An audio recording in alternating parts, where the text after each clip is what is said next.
morning, welcome to Monday's vlog. Yes, I'm doing the vlogs again.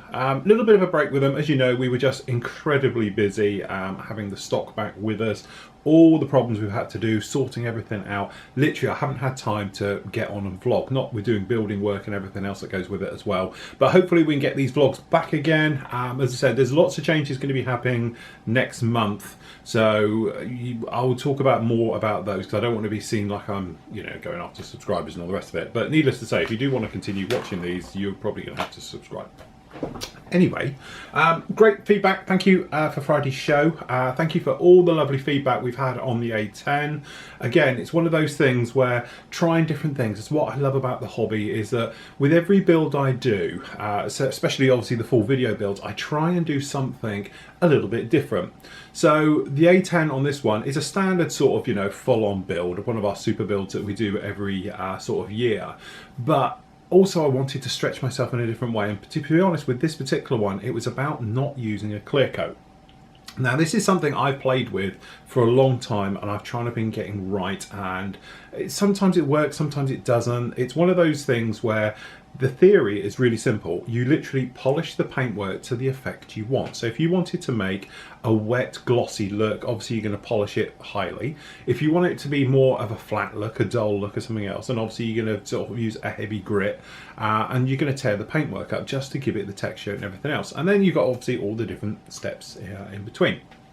Let's face it, sometimes it works, sometimes it doesn't. Bigger models are obviously going to lend itself better than doing it on something small. So you're going to have a hard time doing it on quite a complex, small type of aircraft with lots of veins and lots of sticky up bits because you can't physically get in there to polish it. But on something like the A10, it's big slab-sided, big flat wings, things like that, so it's pretty easy to go around and do it. But generally, it was just one of the things where I've just tried to play with, because sometimes I feel that flat coats and gloss coats just aren't scale. It's very hard to get that scale effect. You either, let's face it, with standard type of way I've been doing this for the last 20 years. Finish your model, absolutely fantastic. Last thing on, a flat coat, which flattens it off, which takes off all the shine and gives it a more scale look, I think. But the reality is, when you look at any aircraft or anything else, you're at air shows, military stuff, all the rest of it, and we're not just talking showbirds, we're talking line jets as well, that they still are quite shiny. You look across a wing, they've got quite a bit of gloss to them, even though it's a military combat thing and it's quite flat. They have that natural sheen of light reflecting off of them, let alone when you get into things about them being wet and stuff like that. So I've always tried to sort of recreate that. So I've always gone for that thing of being like satin effects. And one of the best ways of doing it, the simplest ways, has always been you giving it a coat of clear. Because clear at high air pressure and a little bit further away gives a more, what I call a realistic satin look. It has a slightly gloss look to it if you're catching it on the lights, but dead on from the top, it's quite flat. And that's what I was trying to do with this one. But this time I've gone around about it by polishing it. Now, again, it's one of those things. If you overdo it, you're going to go straight through. Let's face it, when you're dealing with, especially acrylic paints, the softer ones like Vallejo's and stuff like that, it's very easy to rub straight through it. And the trouble with it is that once you've gone through it, you've got to then repaint it. And if you make damage, which is totally over the top and stuff like that, it's going to be a little bit of a problem, okay? But anyway, one of the questions I had sent to me today was asking about, could you use it for polishing up aircraft and everything else? What do I recommend and all the rest of it? Well, obviously, I'm going to recommend my own products because that's what I use with this one. I know this particular polisher has its critics. I know a lot of you like the old-fashioned green and white cheap one that comes out of China and is literally pence. The reason I don't like it is it used to fall apart so quickly, one use, and that was it. Now, I know, obviously it is that thing, but I just feel guilty when you're flogging a product that's going to fall apart in one. So that's why we switched over to this one and all the rest of it. Now, to be honest, I'm hoping to sort of introduce a new sort of polishing, sanding range and all the rest of it in the very near future that I'm working on at the moment with our guys who manufacture these with us. But generally, this thing is great for it because it's like a three-way polisher. Although it's only two sides of it, you've got this side here you can use dry, but also you can use it wet. If you use it wet, it's going to be a little bit more abrasive because it's going to release the compound that's impregnated into this, okay, into the fabric. Because actually, this is a fabric on the top. It's not like a sandpaper where it's just stuck on. Then on this side, on the white side, again, you can use it wet or dry. That's what really will polish everything up, okay, and make its way through. But Buster's come out of retirement and I'll just show you down on here. Hopefully you can see, I know this isn't going to work exactly well, but Buster is going to try and focus on me. Don't focus on me, camera. Okay, come on. It's not probably the best one for this, but you'll get the gist of it, okay? So, flat.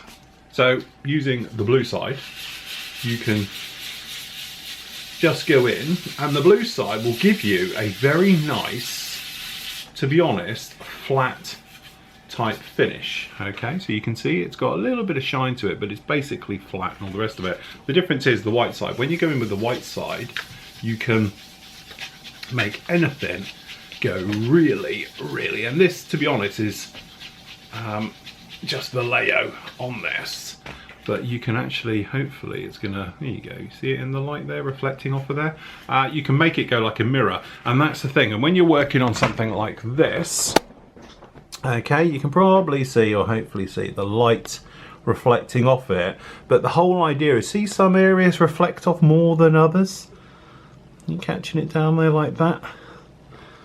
Hopefully, you know, just by popping this around, but certain areas are very, very reflective. And as you know, we've got huge studio lights down in here, and some things work better than others. Okay, but you see it across on the wings there, and that's the type of thing, to be honest, I was trying to get with doing this one, was to have it in a situation where just different ways of looking at it as you walk around the model, it all changes, to give it, I suppose, that holy grail is that scale effect. I wanted it to be that thing where if you was to put it onto a background, you would never know what scale it is. Is it the real thing? Is it 1/72? I don't know, you know, and that is the holy grail, as I was saying. If you get a good model, that's the ones where you look at them and you're thinking, what scale is that? Because I haven't got a clue. It could be, you know, armor guys, especially in a little diorama. It's that thing. Is it 1/16? Is it 1/35? Is it 1/72? You know, what is it? You know, it's very hard to know without looking at the description.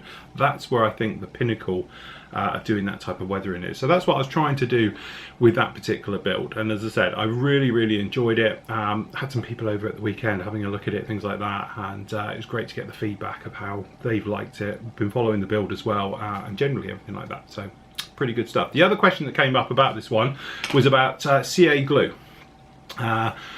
White metal parts, CA glue, is that the best way to fix it? What about an epoxy resin and all the rest of it? Again, on this particular guy here, I've just done my usual way of doing all my type of white metal stuff. So it's clean the surface first, so both sides are clean, because otherwise it will just peel to the paint being CA glue. Then CA glue straight into there, and then a little bit of PVA glue around on the gear. Now the reason for using the PVA glue again with using CA glue is you've got the best of both worlds. CA glue is as hard as nails, very, very strong, and no problem at all. But it has that problem with shock, i.e. where this is plastic, you can, this isn't going to go anywhere. But if that was super glued in, you can just flick it, the shock shears it, you can pull it out. Okay, now as a lot of us all do, we take our models to shows and traveling around and stuff like that, especially lateral movement where it's down, you know, on a pegboard, whatever, however you're transporting it. That sideways movement, that shock factor, shears, gears, doors, and all the rest of it. So what I tend to do is put a little bit of PVA glue. So CA glue first, and then I'll just go along with it and put brush in normally just around everything, right over the top, a little bit of PVA glue. That dries clear, no problem. If you're worried about it being seen, you can put a little bit of flat over it again, things like that. But what that does is helps hold it all in one. So when it gets that shock, the PVA glue is taking a little bit of weight out of it. So it's just holding it all there. So if there is a little bit of movement, the PVA glue is a little bit springy. It just acts like a little bit of a shock absorber. And since I've been doing that, I've had 0 breakages, no problem at all. Now don't get me wrong, I do like using CA glue, especially on doors, all the little fiddly bits. The whole point is, if I want it to break, I want it to shear cleanly rather than bend. And that's why, to be honest, most geared doors, things like that, I always use super glue, just because if it's going to break, I would rather it just sheared completely off and then I can just reattach it than bend something, because as we all know, if it's plastic and it bends and everything, it can be a little bit of a problem. So there we go, that's our little chat for this morning. I hope that answered a few questions. If you got them, post them up and I'll try and do them every single day just like this. So my plan for today is, you might see we are very, very tidy around here. Look, I had a bit of a clean up. We've all been down here and all this, and we're looking quite good around the studio at the moment. I must admit, I have got to do over in Hell's Corner over there, yeah, I will sort that out. A lot of it is kit reviews and stuff like that. I have been doing a lot of kit reviews. We've been sorting them out. As I say, I'm going to put one up for you today. That is going to be the actual Tempest. Lovely kit, again, short run kit type thing. Think of it as a short run kit. Okay, so expect to have a few little problems. Again, it's definitely not one for the beginner, but normal modelling skills, take your time with it, work your way through it, you'll be absolutely fine. And again, it's a beautiful looking aircraft, let's face it. All the Tempest and Typhoon family from Hawker are absolutely gorgeous, and definitely one that I would love to build in the very near future. So that's why we've done the review of it as well, because it just looks absolutely stunning, and with the RAF camo on it, invasion stripes, oh, I'm in absolute heaven. So I'm going to be doing that one. We're going to just do the final bit of editing, get that one up. Got to do the final photographic work for the A10 as well, and then that is completed. And then, to be honest, I've got to do an absolute shed load of editing today. So I'm not actually going to get any time to be in here doing any proper building. So it's going to be all about the editing and making our way through that. And then what we're going to do is tomorrow be starting on the Edard rebox of the Hasegawa A4. Very cute little kit, built loads of them in the past. I've done about 50 of them commission wise back in the 90s and early 2000s. It's a great little aircraft. Done the one I'm going to do with one with the electronics hump on the back, purely because I just think it looks better than the normal flat one. I'm working our way through that. So that's for me this morning. I'll catch you all this afternoon. Okay, so busy day today, to be honest. I finished doing the photos and the last bits and pieces for the A10, so that is now completed and finished. Sad. I must admit, I'm really sad that it's actually done and dusted, and I know what's going to happen, and I don't know if you guys are the same, that, you know, you've worked on something for so many months now. I've been doing it for about 2 months, that particular build, and it's such a sort of integral part of your day-to-day, as it has been mine for this song. When it moves off, it's going to be really odd. Like now, I must admit, I had obviously a bit of a tidy up around the studio at the weekend, and I've, you know, bin the box and the old sprues and the various things from it, and it's a case of it's made a big void here, so it's quite odd. And especially having this thing where for the first time I've got nothing on the go, because even before, when we used to have 2 or 3 things on the go, there was always something overlapping, and even around Christmas time I had a lot of the sci-fi stuff on the go as well, so I always had things overlap. For the first time, nothing. So it's quite nice to say I cleaned up, good old gut round here, sorted out a load of stuff and made a bit of room, but definitely does feel definitely odd.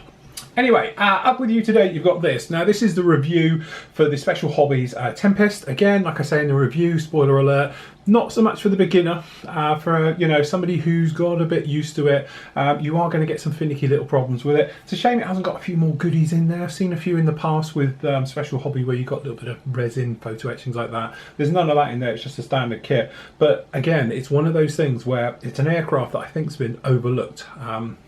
Well, certainly from my point of view, I think it's overlooked. So it's nice to see another good one in 1/32 scale. Not sure what's out there in the old aftermarket world, but I'm sure the aftermarket boys will be jumping on this one. Colour photo etch cockpits, things like that, maybe a little bit of detail around with it. Would be nice to stick a nice engine in that one as well and do all the bits and pieces to it. The kit itself is all there, it's got the room to do it, and being 1/32 scale, you know, it makes it quite straightforward to be able to chop and change and move things around. But definitely a nice aircraft, and I can see myself building that in the near future. Speaking of which, starting tomorrow, is working on this one. I must admit, it's a very much an old favourite of mine. I love it on so many different levels. Not only is it a great aircraft, let's face it, who doesn't love the Skyhawk, but also the great thing about it is it's in that sort of classic US Navy dark gold grey. You know, with the sort of the white underside and the sort of 90s, 60s, 70s look of all those markings and everything else.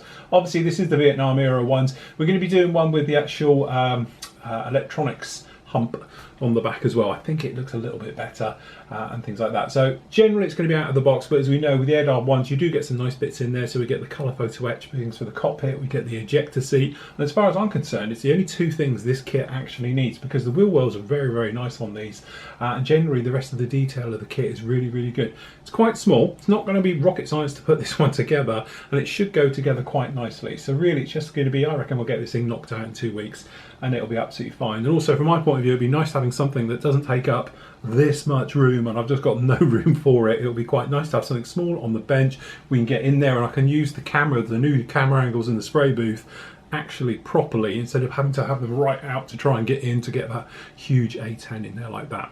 So anyway, that is it from me. Just one last thing, I have posted up in the forum about the yearly subscriptions. Obviously we're starting to roll that out.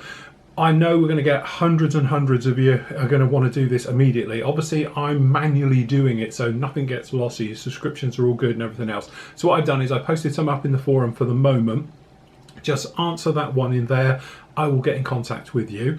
Going to do that really for about a week, 2 weeks, and then what I'm going to do is start to roll it out to the rest of all the membership as well, and then I'll send out email requests to absolutely everybody if you want to change over. Don't forget, it's purely voluntary on this. You don't have to. You can stay at the old rates. Just if you want to move over to the yearly one, we're going to do it that way, and then as subscriptions die for the monthly ones, then when you resubscribe, obviously it'll go up to the new rate of being £4 a month instead of the sort of £2.99 as it is at the moment. But if you do want to switch from, you know, as you are at the moment, monthly to yearly, shoot me a message and then we'll get around to doing it. But obviously it's quite a big thing, and I don't want anybody to lose an account or lose any work or anything else like that. So by doing it manually, and I can literally physically click and go through it, that way you won't lose a thing and everything else like that. So there we go, that's it from me. Catch you all tomorrow.